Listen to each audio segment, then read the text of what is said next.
Recording in progress.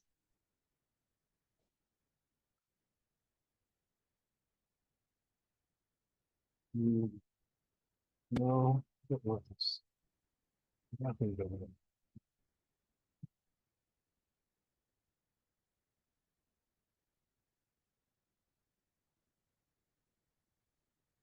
Good evening, everyone. Well, depending where you are.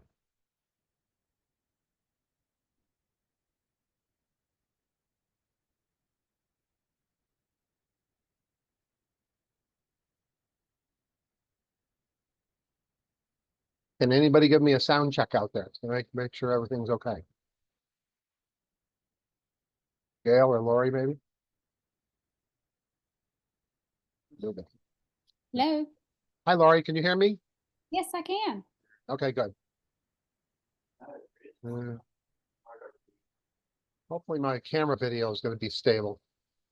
Apparently the $10 or $15 I paid for the camera wasn't worth it. So we'll see.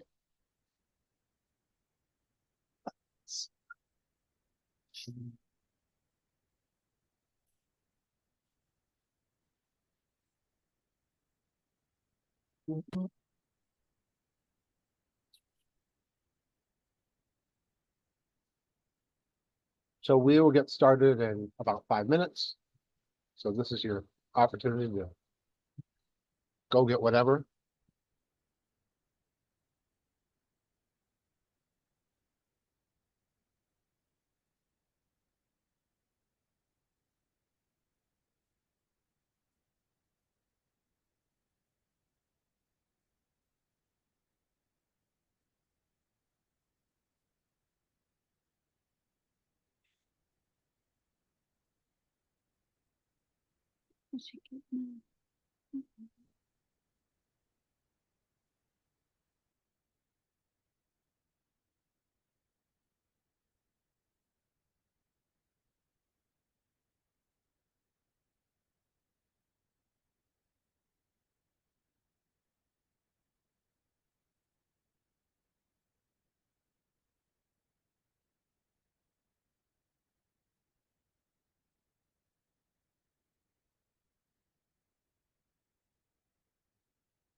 You want to sit on the couch? I'll get back over.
Okay, we're gonna get started. There's gonna be a light crowd tonight, it looks like, since this is not exactly a spooky topic. But we will get started anyway. Hopefully others will join, but the fewer people, usually sort of go faster. I have a lot to cover in this particular section. So let us move on from here. There we go. Okay. Well, I got my usual who the heck am I? I've got all this information for the new people. Here, I've been doing spooky since 2018. I've been doing computers for a lot longer than that.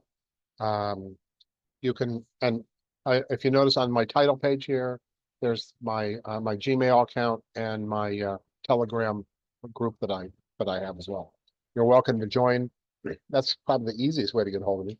But I'm pretty responsive about all that stuff.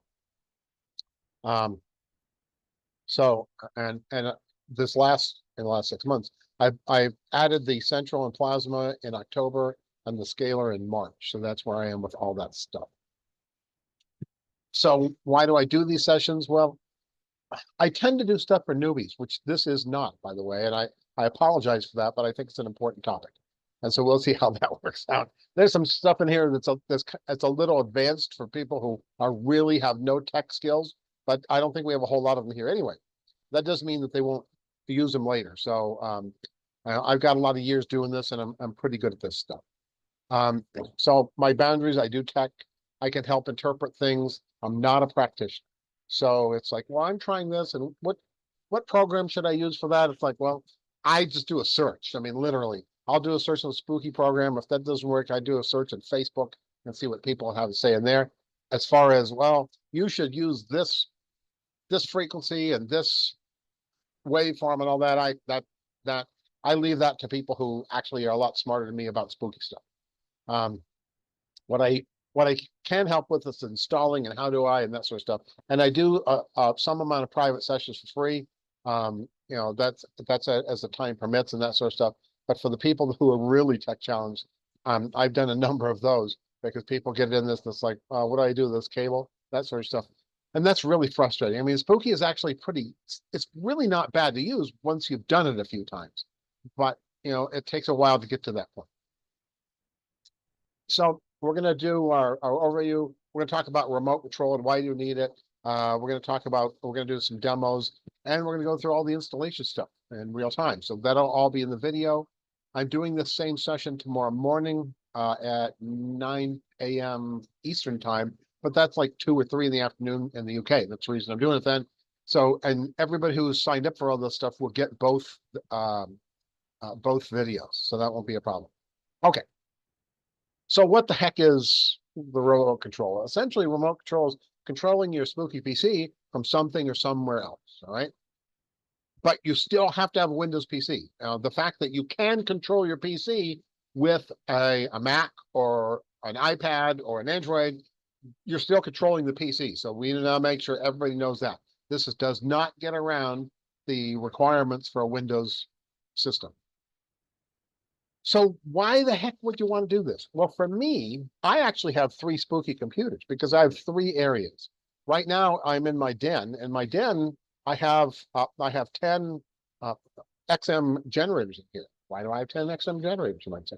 I have 10 because I'm actually right now I'm using one for a remote, trying to help my son-in-law who has cancer, and that's actually using a radionics, because I don't have any fingernails for him, but I had a picture. So I'm trying that because that's all I could get. And he doesn't believe in it. And I do. So I can't even get him to send me his fingernails because he lives about 1,200 miles away from me. And so I'm doing that. I have 3, let me think. I have 3 or 4 remotes that are running normal remote stuff on a couple for a friend of mine. I've restarted my terrain on my wife and I because I haven't run that in a while. Plus, I'm doing holographic stickers on the rest of them. And so I use holographic stickers a lot. I really like them a lot. I'm doing stuff for my wife at the moment for her feet, and she has hot feet and hormone stuff and that sort of stuff. So I'm doing that, and I can't remember what's on all of them. So, but that's what's going on right now. Actually, I'm making some pain stuff. This little bottle has got coconut oil, freshly coconut oil. And I'm doing that. I follow Brad Johnson a lot, and he likes doing imprinting oils. Okay, so I've got that on my PEMF coil, and that takes a long time. That'll be sitting there for 2, 3, 4 days. But so far it's been really good. My wife's tried it on a couple panes and it went away instantly, and so that's kind of an interesting aspect. I usually use stickers for that stuff because it's a lot faster, but that doesn't mean oils aren't good as well. Okay, so why would you do this? Well, oh, wait, that's what I was doing. I have, like I said, I have 3 spooky computers. So the second spooky computer is in the living room. And in the living room, I have my Gen X Pro and I have an XM, and that's where my central is. I have it there because we tend to do treatments in there, so it's nice to have a nice comfortable couch or whatever to do stuff in. And so that's what I've done in there. And I use the Gen X Pro. That's where I do my biofeedbacks, is all in there where it's comfortable. So I'm usually running something on the remote in there as well. If I do stuff with where I'm treating with PEMF coils or cold laser, whatever, that's where all that's taking place. So that's site number 2. Site number 3 is in my bedroom. And my bedroom is where my scaler is. And so for the most part, I have an old Gen X there that I bought when I originally started in 2018. And what I use that one for is just the normal spooky stuff. I tend to have it hooked up to the scaler full time so I can add frequencies to the scaler at night. And it's common for me to do another remote in there for whatever I'm doing stuff in there for whatever I want to do. So that's what the third one is. Now, this takes up a lot of space. So my 3 spooky computers are in the bedroom. I have like a 12-year-old Windows 7 laptop with a broken screen, meaning the screen sort of works, but it's all red. And it doesn't work. I mean, it has a keyboard and all that, but I never use it because I don't, I sit here. I mean, I'm on my basic desktop computer right now, which has no spooky stuff on it at all. It's not what I use it for. I use it for other things.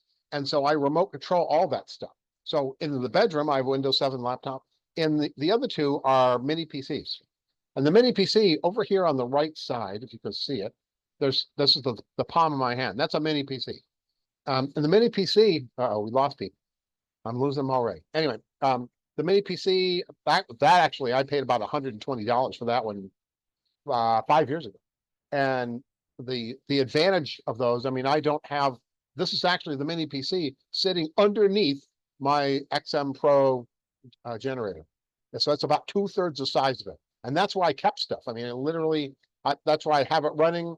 I don't have a screen on. I have no keyboard, no mouse, no nothing. Okay. Now the trick about that is when you set it up, or if you have any problems, you have to hook it up to something so you can see what's going on. Problems are rare, but and most of the time you can hook it into your TV with an HDMI, and then you need a keyboard and mouse occasionally, but that's part of the issues. So, but it's really nice because they don't take up any space at all. I mean, they just sit there and they take up no power or virtually no power. This is very low power, and they're definitely slower than my laptop or any modern laptops are.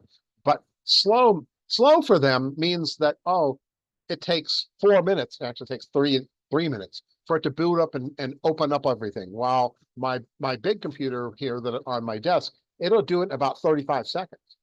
Okay, well, how often do I reboot? Not very often. So do I care about that? The other thing it's slower on is it's slower on reverse lookup for biofeedback.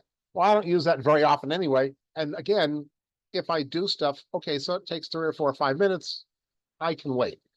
Since I paid, and actually you can still get mini PCs for $150 new. I'd rather save the money, and it doesn't take up any space. I really like those about that. If I had a laptop there, that would take up a lot more space on my table, and I just don't want to use it for that. And again, I wouldn't use it for a laptop anyway, because I don't go over there and do that. I use other things for laptop for this. So that's what I'm doing. That's why I'm doing it. My wife, I'm doing several treatments and lasers for her, for plasma for her. And so in the morning she sits down, she opens her iPad, and she controls it from her iPad, so she can read as well, and it does all that sort of stuff. So we're going to go through all that in this as well. I have some videos on that to demonstrate it, because it's kind of hard to do it otherwise. So again, you can do all that, and we're going to demonstrate all that stuff. So if you're a Mac person, once you have this thing set up, you can use your Mac to go and do whatever you want to it. Because most Mac people hate Windows with a passion. Actually, I dislike Windows as well. But that's beside the point. Okay. So now, all right. So what we're going to do, we're going to do the demo on this. And in this case, we're going to go through the installation stuff. So there's a couple things you need to know about. The general view of the spooky crowd and the support people is you need to turn off Wi-Fi. Well, why is that? You need to turn off Wi-Fi because Windows likes to push updates out all the time and then eventually reboot your PC. Well, when that happens, all your spooky stuff stops and it doesn't restart until you notice it's not working anymore, and then you have to go get it going again. So if you turn off Wi-Fi, it can't do updates. That's the reason right there they do that. Well, you need Wi-Fi turned on. You've got to have networking turned on to do any of this stuff, because that's how it's controlling. It's controlling for the network. And so the first thing we're going to do is there's a really nice little tool that's free, and all the stuff is free, by the way, called Windows Update Blocker, which works very well. So we're going to go through that installation, and then we're going to go through the, then we're going to install the software that I primarily use for controlling the PCs, called AnyDesk. Again, that's all free. There are other ways to do this, but I like AnyDesk. Some people like TeamViewer. I don't like TeamViewer. It works really well, but TeamViewer has a tendency to decide that you're a commercial installation. And if you're a commercial installation, then they shut it off. And then you have to send an email and say, no, I'm not. And then 2 or 3 days later, they might get around to turning it back on. Well, I didn't want to wait 2 or 3 days. I mean, I really wanted to get under my spooky now. So, that's the reason that I don't like TeamViewer. AnyDesk works virtually the same, and it works really well. Also with AnyDesk, there's 2 things to consider. Number one, you can get to your PC from anywhere, not just your house. You could, and I've done this, when I was in Arizona, my friend got hurt down here in Mexico. And so I set up a bunch of stuff remotely. Somebody had to put in fingernails and stuff, but I did all the work from my daughter's house in Arizona. No problem. That brings up another issue, though. That means anybody with your 10-digit address and your password can get into your computer. So you have to be careful with that. You don't want to give that out, and you want to have something unique. And we'll talk about that a little more. So let's see, where are we? That's the client. Okay, so let's go over and let's take a look at this. Share. And okay, so this is a nice little Windows 11 system that's pretty virgin. It doesn't have a whole lot on it. I'll be using Edge to do all the work because Edge comes with it for free. I hate Edge. The only reason I'm using it is because I'm doing this presentation. That's it. And I know everybody has it. So here's our good old Edge here. So the first thing we're going to do is we're going to install Windows Update Blocker. So how are we going to do that? We're going to do a search on Windows Update Blocker, and this is it, sort of. That's the guy who makes this stuff. This is Windows Update Blocker. So it's pretty, chat. Give me a break. I'll close that junk. I don't like AI either, so that's the way it is. Anyway, so this is my download for Windows Update Blocker. So we go there. So it's going to just be patient. It's a whole bunch of crap they want you to buy. Just leave it alone. In a minute or less, see, it ran it, and now it's there. So it's now downloaded this Windows Update zip. We're going to open that file. It comes here. Right. Now what do we do? This is easy. We're going to do an extract all. Just do extract all. And I'm going to go ahead and put it in downloads, which is fine with me. So we're going to extract it. And there it is. Now that we have it, it doesn't actually install, it runs separately. So we're going to go into this guy. And the first thing we're going to do is down here, because I know this is 64, I'm going to right click on this. And I am going to do, and by the way, what I want to do is I want to put this on the desktop so I can run it later. If you use Windows 10, then you get something that looks like this when you do the right click. But this is Windows 11. So they improved it, which means you have to do more stuff. So we're going to do, and let's see, where else? This is send to desktop. So it's now on the desktop. That's where this is. Good, I can close all this stuff now. Close this, and I can minimize. Gosh. Yeah, I really don't want to do that. So close that. Close it. Now, so we'll minimize this. And here on my, oh, there it is. Here on my desktop, this is Windows Update block. Simple to use. Double click on it. It's going to say, are you sure you want to do this? Yes, I am. And it'll say, oh, I want to disable updates. And apply now. Voila. So now this Windows machine isn't going to get any updates anymore. If you ever need updates for whatever reason, maybe once a month or whatever, you decide I'm gonna take some time and install the updates. All you do is double click on this, say enable updates, apply now, and voila, it's turned back on. It's really simple to use. Okay, so that's the first part because we want to leave Wi-Fi on. Now I recommend you do this no matter what. I'm never happy with the stuff going on. How can I do remote at the same time? Children, well, how do I pause at the same time? We'll get to those in a minute. So questions. All right. And if there's any problems, guys need to unmute yourself and say, "Hey, Mike, I have this question." I'm always that's not a problem. That's an issue. All right. So we've got Windows Update block. Great. Now, what do we do now? Well, let's go back to Edge because the next thing we need to do is we need to do AnyDesk. So we're going to go to anydesk.com. Here we are at anydesk.com. So the first thing we're going to do is, hey, we want to download this. And it's a really nice remote control program. It works really well. I've been very happy. So we're going to do a download. It says it's Windows. And look, I already downloaded it. We're going to open the file just like we did the other. And we want to run it. Let's say sure. No, it didn't. Okay. So here we are. Now, what's important here? What's really important is you need, when you run this on your computer, this is now the address of your computer. You need to write that down. 1334296-067.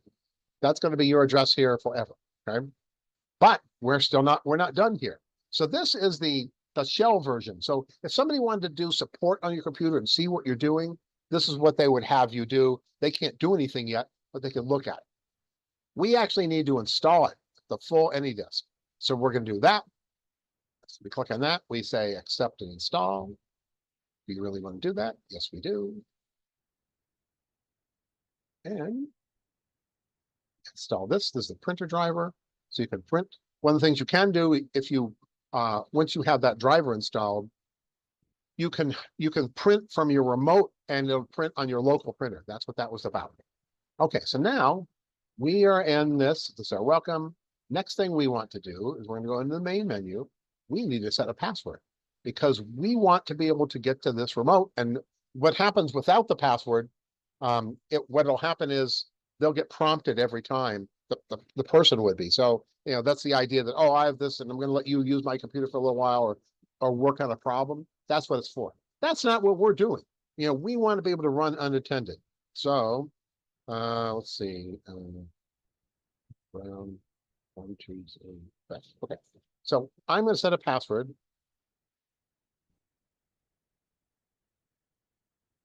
Okay. And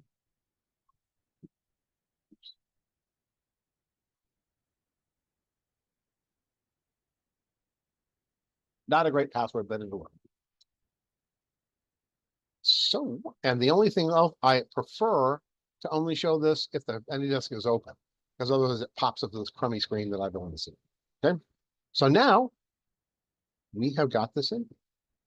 So now let's see if it works. That would be the good part. And it's on this computer. Let me think of again if I'll do this. So I need to, because I use two different things here. So first thing I'm going to do is I'm going to do a stop share. So that took care of that.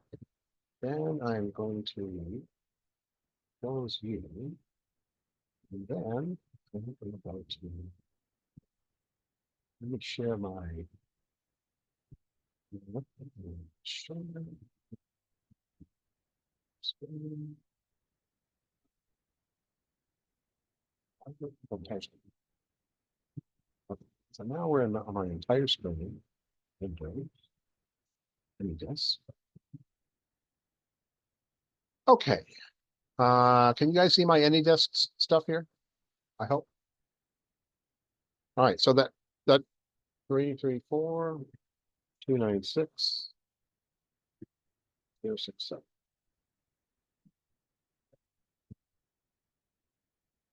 So this, and what I want to do is I want to remember this. So that should let me in. Aha! This is my remote system now. So I am looking at the desktop of the system. We just installed this. We've installed this. I am now in here and I can do whatever I want. That's what it boils down to. So I would stop the share. Will. Okay, and let's go back to share.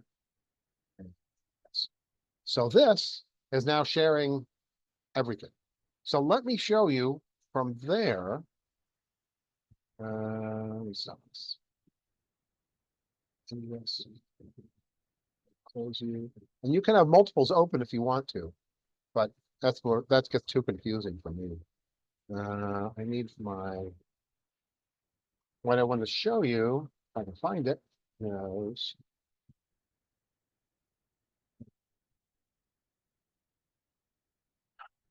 this.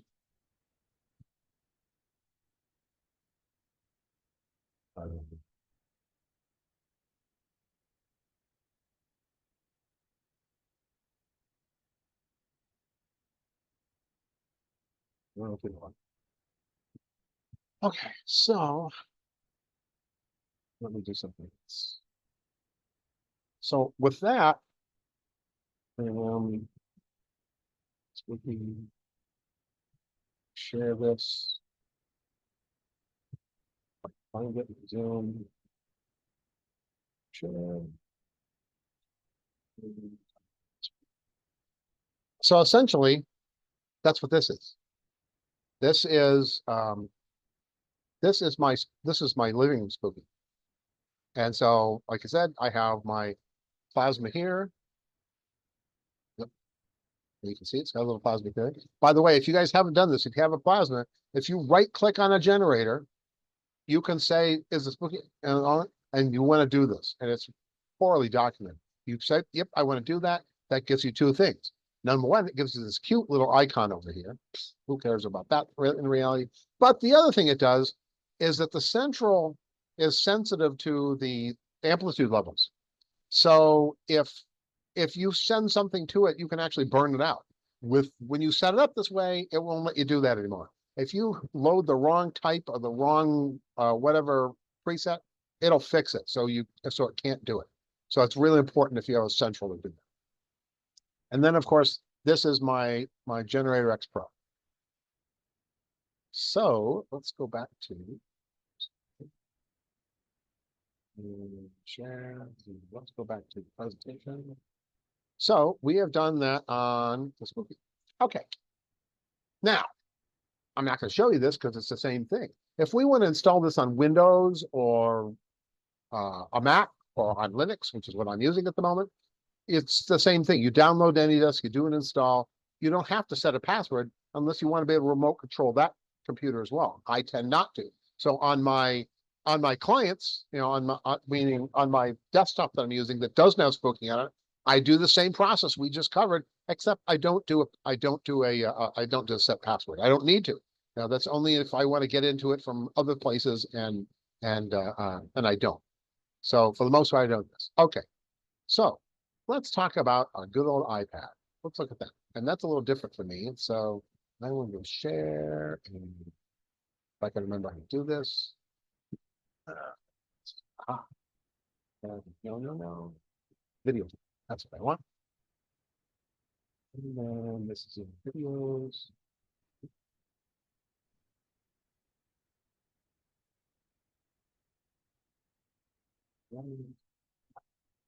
And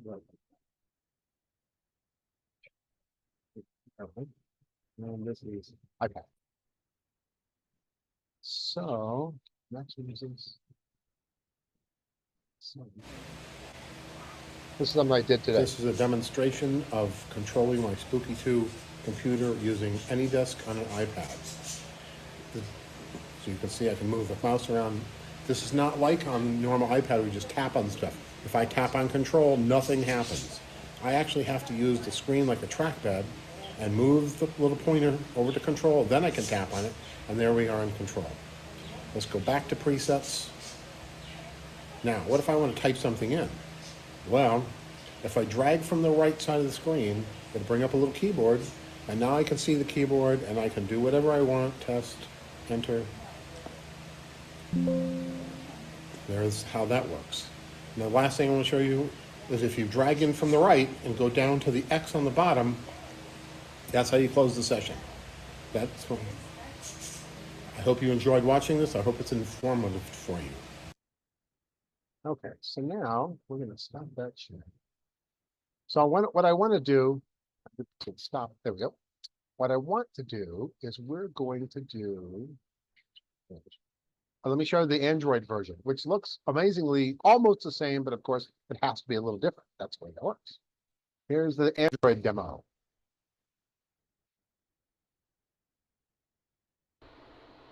This is a quick video on using AnyDesk with Android with my Spooky2 Windows system to control it. So here we are in my preset screen, and the thing is, the big thing that you have to worry about is you can't just tap on something. I can't just tap on programs that go there or control. It doesn't work that way. What you have to think about is the screen as a big trackpad. So I put my finger on it, and now I can move the cursor around. I can put that over on control, then I can tap on the screen, and that's how we get into that. So, that's relatively easy, but you have to sort of remember that. So let's go back to presets for a minute. Let me show you how to use the keyboard. Here we're in the keyboard. Then I have to select an input area. And then this little diamond thing on the right here, which hopefully is recording. If I press that, and then I go over to keyboard, and we'll use this keyboard. And there's mouse things. There's all kinds of stuff. Oops. Keyboard. Okay. So there's the keyboard. Now I can type in whatever I want. Test. And then hit enter. So I can do all that. Now, we can close the keyboard. The only other thing I want to show you is how to close this. To close it, you press on this and you go down to the little orange X, and that will close this. I hope you find this useful. I'm going to stop the recording now. Okay. Stop. And let me go.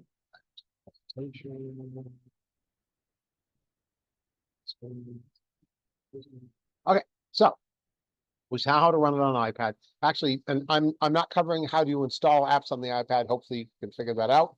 And when you open the AnyDesk app, it's the same sort of thing. You're gonna need to know this 10-digit code, and it will remember it, by the way, just like you could tell it to remember the password. So once you did it once, then it'll be on the menu, tap on that, and it'll go to your spooky PC that you're gonna control. So next, okay, so we did the Android. All right, now we get into the, believe it or not, that's the whole presentation I'm going to do. We covered a lot, but and I know for the newbies it's going to be interesting, but for the most part, I don't think you guys will find it all that difficult to do. I mean, mainly because we have the video that shows you all the steps. So let me go back, and I'm going to do my video. So now it's time for whatever questions we want. I know Gail had a question, but let me address questions first on, does anybody have any questions on what we've covered? You understand what we did and why we did it, how to do it, and obviously you're going to get a video that shows everything we just did. So if you want to do that, you can. So let's start there. Questions? No questions? You need to unmute if you want questions. Okay, so while waiting, so Julie had a question. Is Julie still here? Yes, Julie's still here. Okay. is can I do a remote at the same time as control on the same generator X Pro? How do I pause at the same time? How to control at the same time? Okay, so I think what you're asking, yeah, let's share, go back to the living room. Okay, so this is my living room. Notice right now, the plasma's not doing anything. This generator's not doing anything. What I have in it. Actually, that was set up for a biofeedback. This guy is running a remote for the biofeedback. Each generator is separate, and even though this is a GX and so it's got two in it, I have full control over it. So I can take this one, I can pause it, I can do whatever I want to it. If I want to load something else in here, I just have to select the generator, go to presets. What do I get? I'll get to you in a second. Maybe we want to do a detox. That's always fun. And this is remote and terrain. And we're going to load that into, not going to run it anyway, but we're going to load it into this generator. And so now that's in that generator. I can start it up all I want. The only things that happens that interacts here is if you do biofeedback. Biofeedback, when you're doing the biofeedback, it wants things as pure as possible. So what it does when you start it, it pauses the other generators, which means they look like this. That's yellow. That means that generator's paused. And so what happens is while you're doing the biofeedback, and if you do it a standard biofeedback, it's about 19 minutes in the current release. If you're doing a sample digitizer stuff, it could be like 3 hours.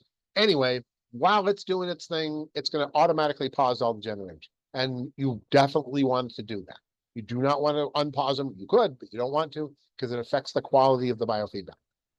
So let me go back and look at chats real quick. How do I keep one generator running and use the other generator to contact you? I think we just covered that.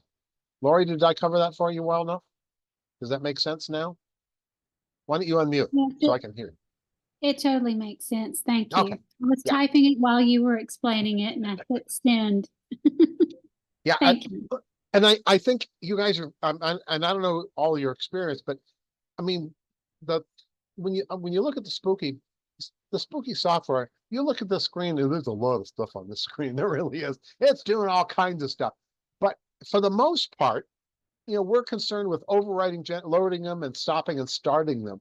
We don't usually do too much with the rest of this stuff. You can, but even then it's not a huge amount. The Spooky is really interesting. It is really, there's so much going on. It's really intimidating, but actually once you start using it, it's not. Now, if you want to start doing really sophisticated stuff, which I do not, by the way, because I assume that when this terrain was created, probably by David Bork, when this was created, he knew what the heck he was doing. I assume he did. He knew a lot more about this stuff than I do and than I ever will. And so I don't mess around with it. I mean, most of the any of the presets, when I load them, I just run them. I don't do anything to them. Now, I may do things if I'm doing some sort of custom stuff, but even that, I'm not that sort of person. I don't play around with that. Now I'm thinking about actually in the terrain, because I'm running terrain on my other computer. And I've never had Hertz reactions, and I never really feel any different. So I'm going to run through the full 11 days with terrain at the moment. And if I don't, and one of the things I'm doing is I'm taking notes, which is really important. I need to take notes daily, and you should as well when you're doing any treatment, because that's the way you know.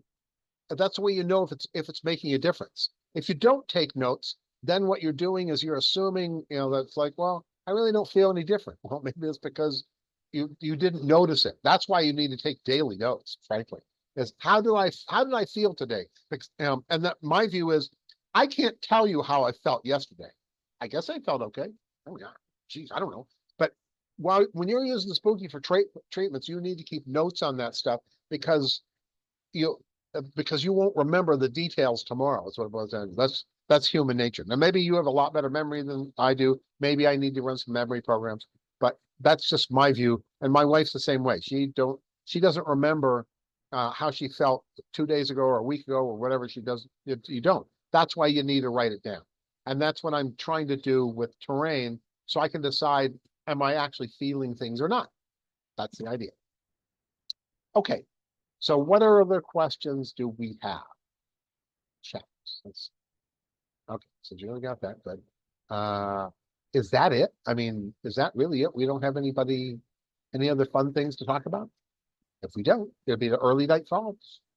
Well, I do have a question about the practitioner you keep mentioning. Brad, yeah. Brad, does he offer videos or anything for, tips Well, on he's his he's a recruitment? certified trainer. So I mean, I think he did one what was it, on diabetes a few weeks ago. So I mean, he does some of that training, the once a week sort of stuff that Spooky puts out.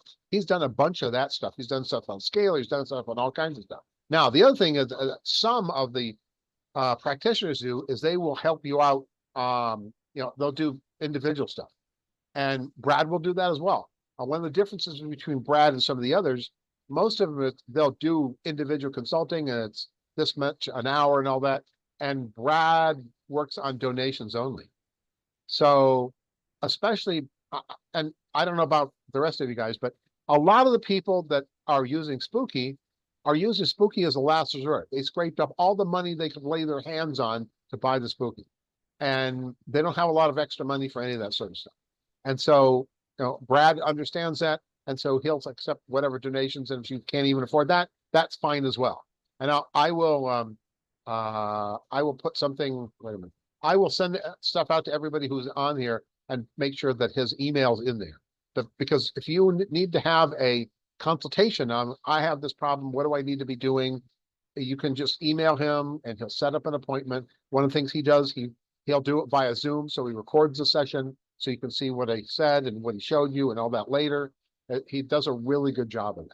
Now, having said that, Brad is, if you think I go fast, that's nothing compared to Brad. Brad goes really fast, and Brad doesn't do a whole lot of explaining questions. He will, but he doesn't like doing it because if it's covered in the video, he sees no reason to do it. He always has a lot to cover. So you have to consider that with Brad, but he knows his stuff. He's successfully treated over 40 cancer patients. He's treated hundreds of other people for various things as well. So he's really good from that point. He's worth it. And I'll put his email address in there. So and for me, I mean, I accept donations when I'm helping people doing one-on-one sort of stuff, but I've helped a lot of people that I've literally spent 5 or 6 or 7 hours with problems that they couldn't afford to pay me, but that's not the reason I do it. I appreciate it, but I do it to help people. That's why I'm doing this. And if people can afford to send me a little bit of money, great. And if they can't, well, okay, that's the way it is. So, and I believe that's the Spooky community, by the way. The people that are the administrators and all that on Facebook are doing it because they want to help people. That's the reason they're doing it. So don't get mean with them because they don't work for Spooky. And by the way, Spooky rarely asks them for their opinion. So it's more of a Spooky users helping others. What other things can we talk about? Anything at all Spooky, or even computers, because I do that as well. What else can we talk about? Nothing? It's going to be a short meeting, which is fine with me. And we didn't have that many people, probably because this is a fairly advanced topic. Be sure if you have ideas that you want to that you think I should do a session on. I'd like to see them. I'm probably going to do a beginner's session on terrain and biofeedback. And there's lots of sessions, there's lots of videos out there doing them, but I tend to do quick start stuff. Here, do this way and get started. Don't worry about it. And here's a couple things to consider, and you can get fancy later. And so those are the things I tend to do. I'm probably going to do that in the very near future. Any other ideas you have, I'd be more than happy to entertain those. I'm always looking for stuff. I'm probably going to be doing these every other week because, believe it or not, it's a lot of work.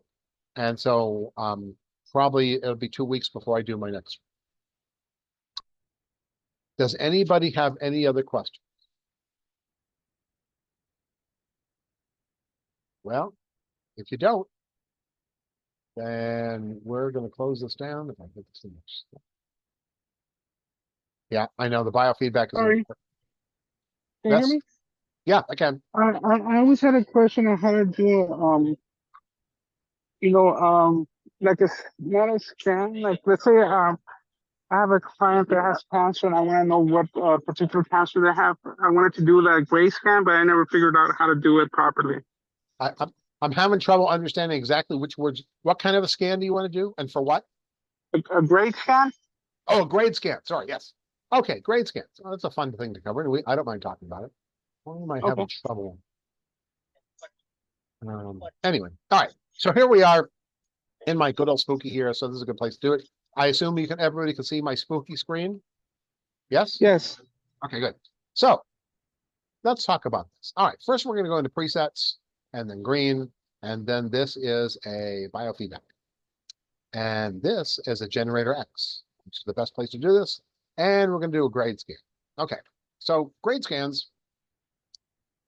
What a grade scan is, there's no programs with grade scans. That's because it's a testing sort of thing. So what I want to do is, okay, so I'm going to do a grade scan. So suppose I'm doing a grade scan and I want to do it on arthritis. If I can spell it, arthritis. I bet you that's not how you spell it. Figures. Okay, be that way. Lungs. I know how to spell lung. Ah, okay. So it found all this, it found 477 things for lung sort of stuff. All right. And so I don't know what and maybe I'm sure I have some ideas. Let's look at the asthma stuff. So I'm going to take through, I say I'm double clicking on each of these. I'm going to take everything I can lay my hands on for asthma. Every one of them. Okay. And then maybe lung fibrosis, that sounds interesting. And then maybe bronchial asthma. And notice I'm now at 3 hours and 15 minutes into my, if I was going to run this and run all these, and I could do that.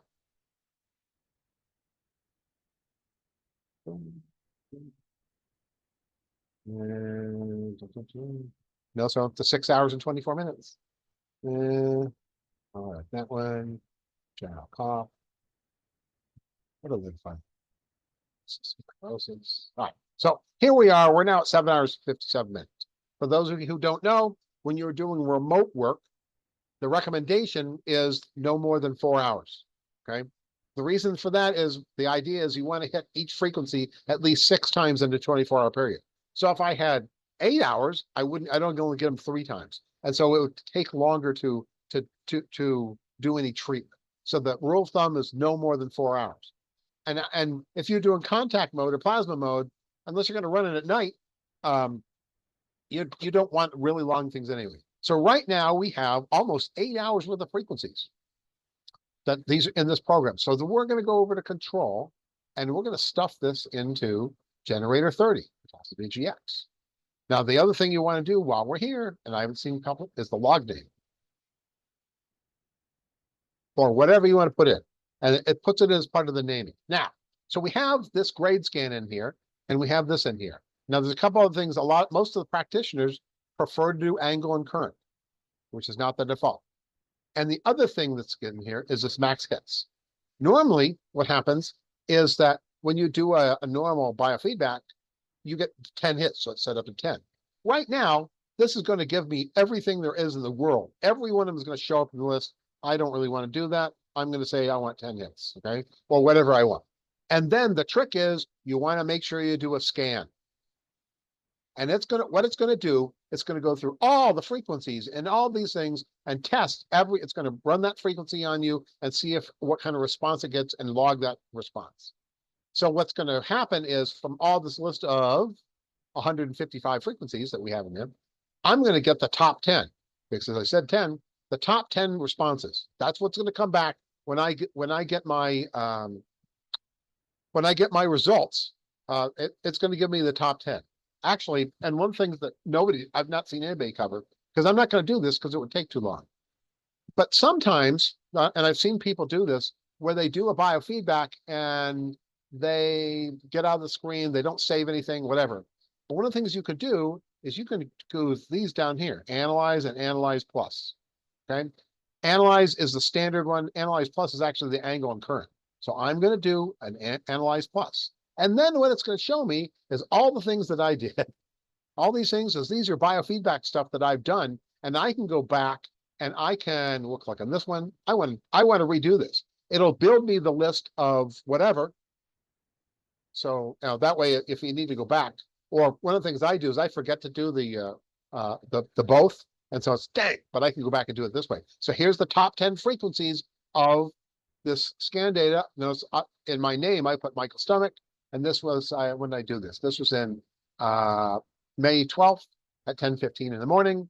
And so these are all the frequencies it found. So you can always go back and get it. It's really handy to have that. And notice I did this as an angle and current. I did both because maybe I didn't do it right the first time. And then of course I can save it, name it anything I want. I can do a reverse lookup, which I'm not a fan of, but you can do that. And so it's all there, but I'm not going to do any of that. Did that make sense? Did that help you any? Yes. How long would it take? Let's say, like in this instance, how long would it take to run through all of them? It only take a few minutes because it's only doing Okay. 155 frequencies. When you do a biofeedback scan, it scans at everything from 41,000 hertz to 1.8 megahertz. And so it increments every time. So it literally does thousands of frequencies in that time. This will take a few minutes to do. It's grade scans are really, really fast. One I of the see. things that, yeah, go ahead. I'm sorry. After you did that analyze plus with the current and angle, that you got that result list, once you hit save, how do you do to run those programs? Like, how can you put that in a program list? Okay, so that's a good question. So so let's go back to this one. Let's go ahead and analyze them again because that doesn't take very long. And then we're going to save him. That's this guy. Mm-hmm. And so we're going to say BFB Fred. That's fine. That's good for me. So we're going to save it as that. So we're going to save it. So now, yep, we want to save and exit. So now we have it in our programs. So that means it's in here. However, we need a preset first. So we're going to go into presets. We're going to go into the green home. We're going to do a shell because that's a shell is all the waveforms and amplitudes you need, but there's no frequencies. And in this case, we're going to say we're going to do it as remote. And you always want to do killing. So this is the killing JW. And then we go into programs and we can do a search for Fred. Because I put the Fred in. Right. And if you don't want all this crap in it, there's Fred. You can always turn off these things. But here it is right here. So we're going to double click on that. That's now Fred. And now we can go load that in to my generator. And it's killing. And it has Fred stuff. See, that's what's in it. Does that Okay. answer the question? And those frequencies that pulled out are what his elements are, or the focus.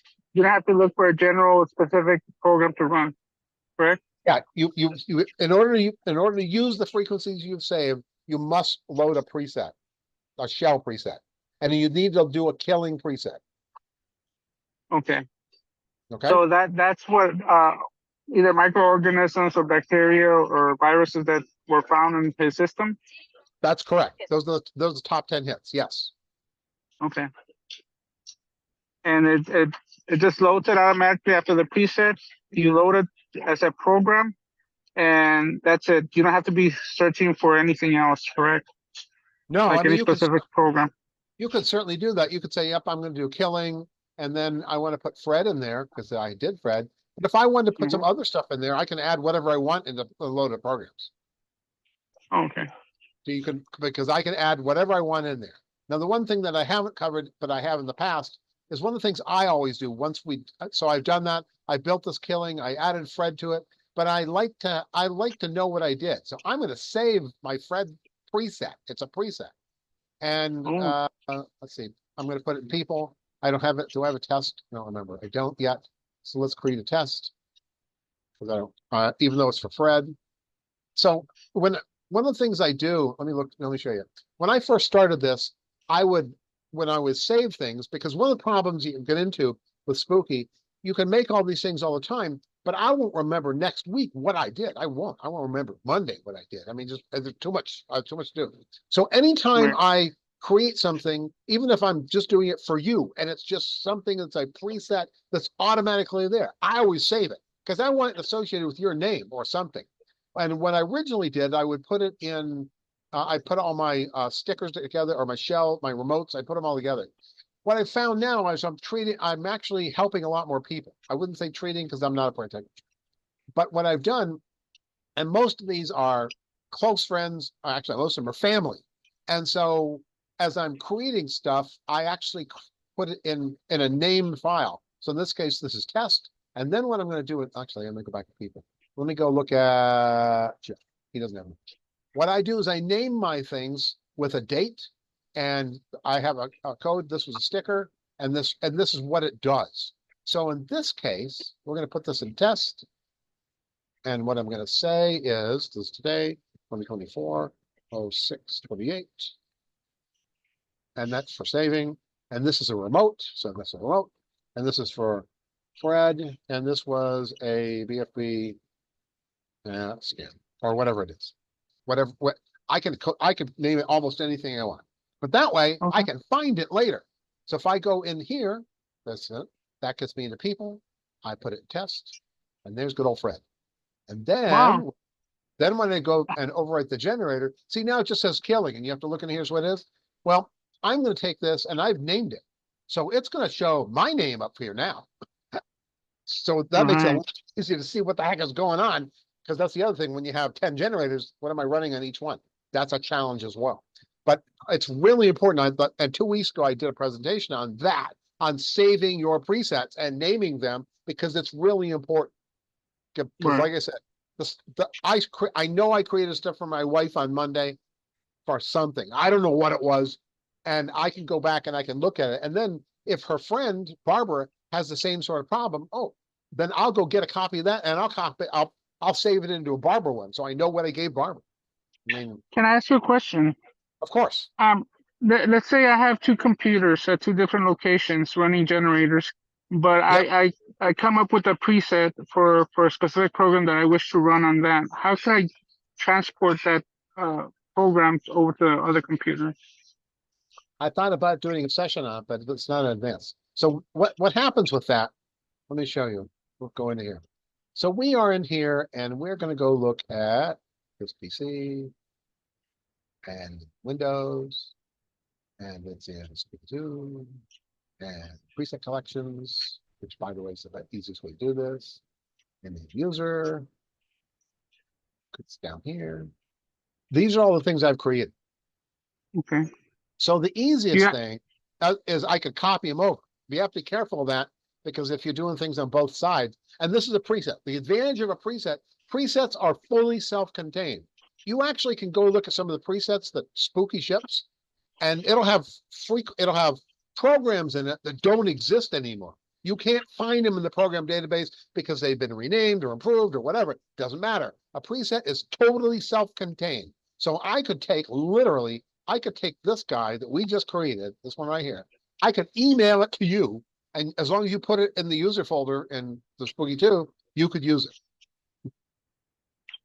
I will manually have to insert it into the Spooky2 folder in my Yeah, computer C drive. yes, you would. You'd have Okay. to paste it into Spooky2 preset collections user, and that's enough. Whatever folder. Okay. Wherever in a folder or whatever you want, that's got to be in Spooky2 process preset collection user. So yes, So you can all those folders, that way. all those folders that you have, you created them through the system, Yes, through your hard drive? everything in here I created. Yeah, but did you create it inside Spooky or outside of Spooky software? It doesn't actually. I created them inside Spooky. When you do a save, it brings up the dialog for the normal file dialog, so you can create things there. So that means Oh, if we awesome. go here, if we go back here and we go into presets and we're going to do a save. See, this is a normal Windows dialog, so I can Oh, yeah. do new folders. I can do whatever I want here. Awesome. Okay. Yep. I'm understanding. Yes. And Good, keep good. notes, by the way, for anybody, because you have the same problem. You did something for Fred. He comes back next week. or maybe you're treating them and it's like, well, is this working, Fred? You need to check in with them and find out what's going on. So notes are important. Definitely. Okay. All right. What else do we got? Anything? Other than the Spooky software, are you familiar with any other softwares that go along with Spooky, like hand in hand? Not really. I'm very familiar with Spooky. There's a bunch of other stuff out there. For instance, there's much more high-powered plasma, all that sort of stuff. But I don't, I don't mess around with those. I do have a Bracana Radionics, but that stuff's built into Spooky. So I drive all that from the Spooky. I don't do anything natively with those, and no, I don't do any of the other things that are out there at this point. Okay. So radionics is mostly used to imprints, or is it also to calibrate specific frequencies? I'm not a radionics expert, that's for sure. What you can do with radionics is with the Spooky, you can copy substances. There's an input and output. You can actually it uses a different system, if you will. Spooky for remote stuff uses quantum entanglement, so through the DNA. Radionics is and radionics is its whole thing. You'd have to go do a search on radionics. But radionics, you can do things with a witness, which is why I'm trying to treat my son-in-law with a picture. I can't do that with the Spooky, but I can with the radionics hooked up to the Spooky. So I'm trying to do that. I'll never get any feedback. I'm only doing it for my edification because it's like, well, I can try to help you, even though you don't want to give me. And so that's what I'm doing for him. And I've actually used it. I've used it before on my dog, who was very sick, and I didn't have any DNA stuff, but I used a picture of her and she got better, and she was at the vets. So I think it works.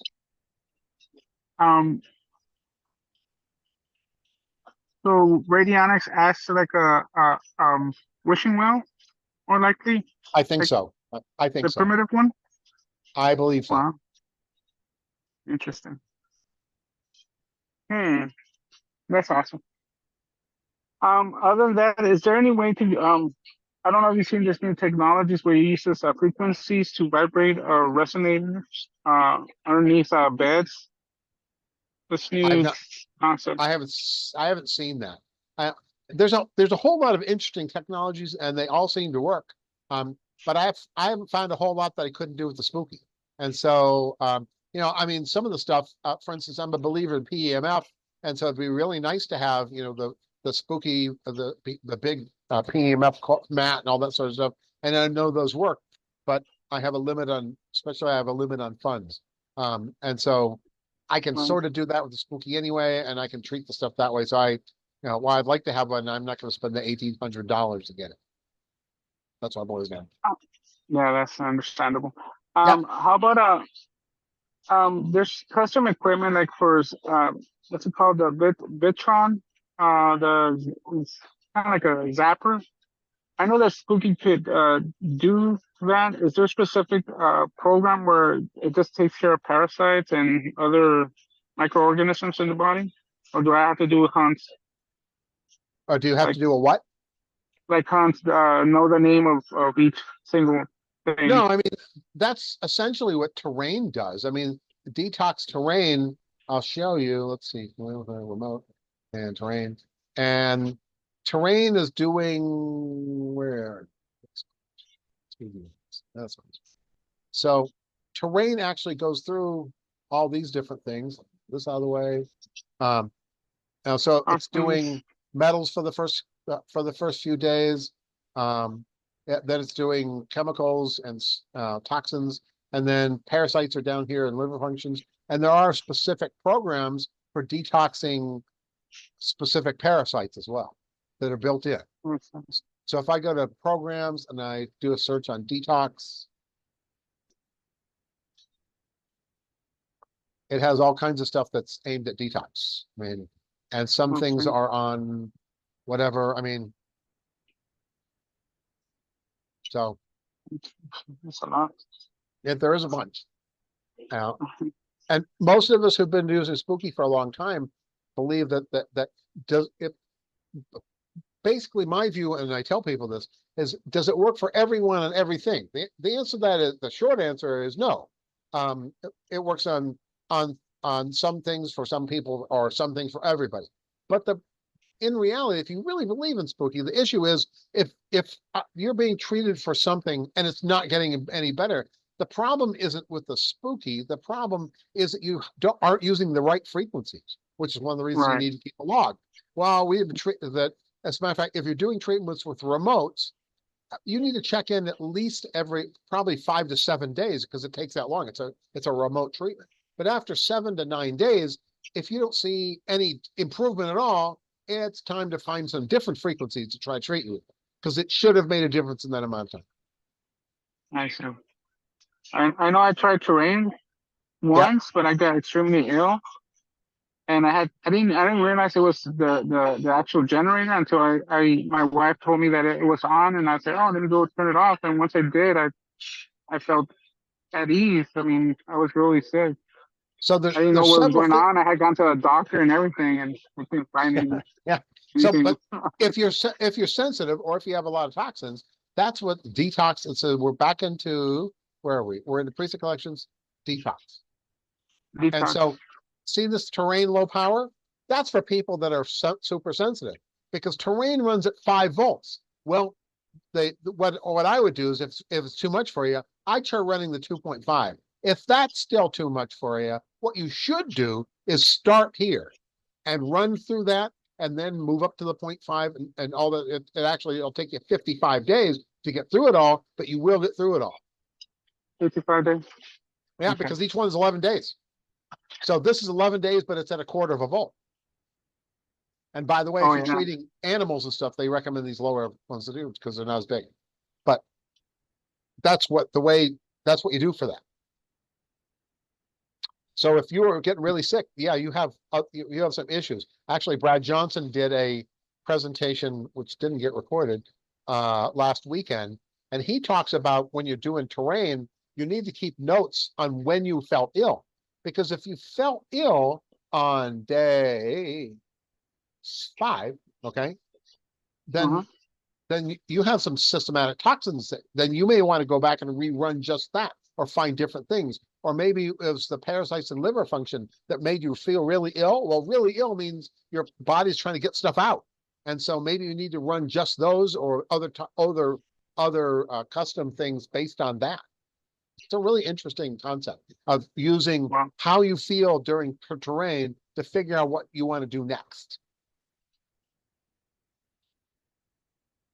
That's awesome. Yeah, so it's more like a trial and error thing than stopping and then checking what it is and concentrating on that. Pretty much.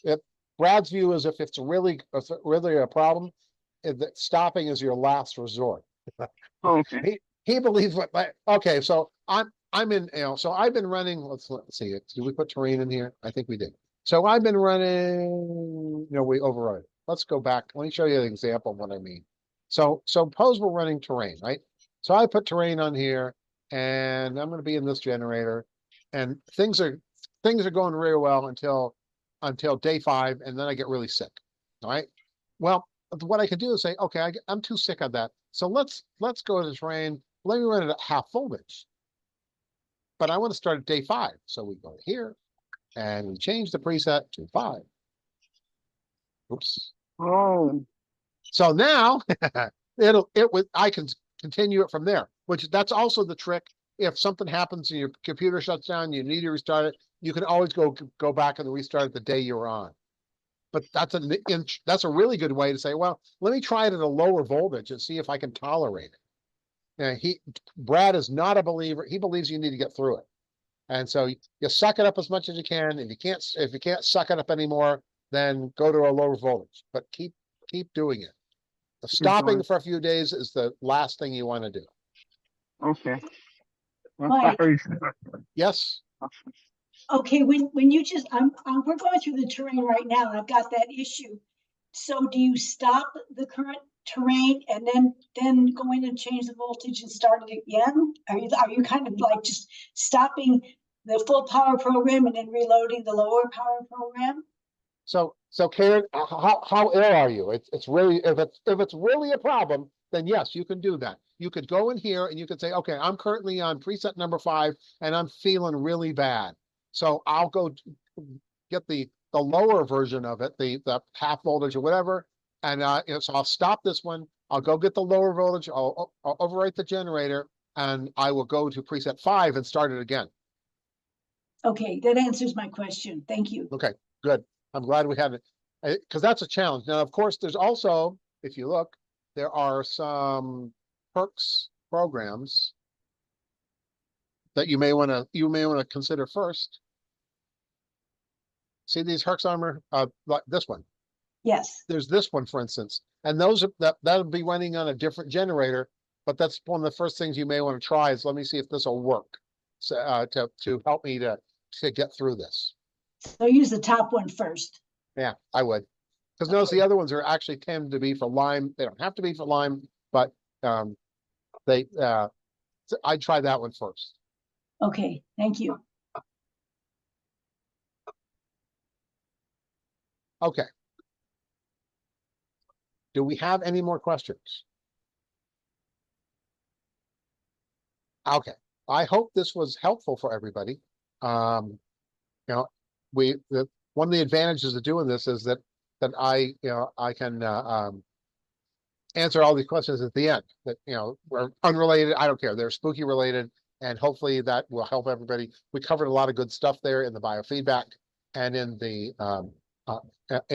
the other issues that we covered. So if that's it, then we're going to call it quits for the night. Thank you. And Thank you. tomorrow or Sunday, I will send out the video links for all this stuff. And part of that will be a link to the actual presentation as well. All right. Do you, I'm What? sorry. Yeah, go ahead, Ron. How would you know who was attending? I mean, I know I came in late, but do I send you an email or how do I communicate with you? Well, when I announced it, there was a pre-registration link. Did you do that? Oh, yes, to get it, Okay. yeah, to get, Then Zoom has that information. That's Okay. the people who get all this first will be the people that pre-registered, because I know who they are. Others will come on later and say, "Oh, I need this." Actually, one of the things I forgot today, because it's been just an ugly week for me. I usually, at least lately, I've been sending out a reminder email to everybody who registered, but I didn't do that this week. So, now I know. So that's where we are. But yes, if you pre-registered, you'll get this. Okay. okay, that's good. All right. Thanks everybody for attending. Thank Take you. care. Thank you. Happy spooking. Oh.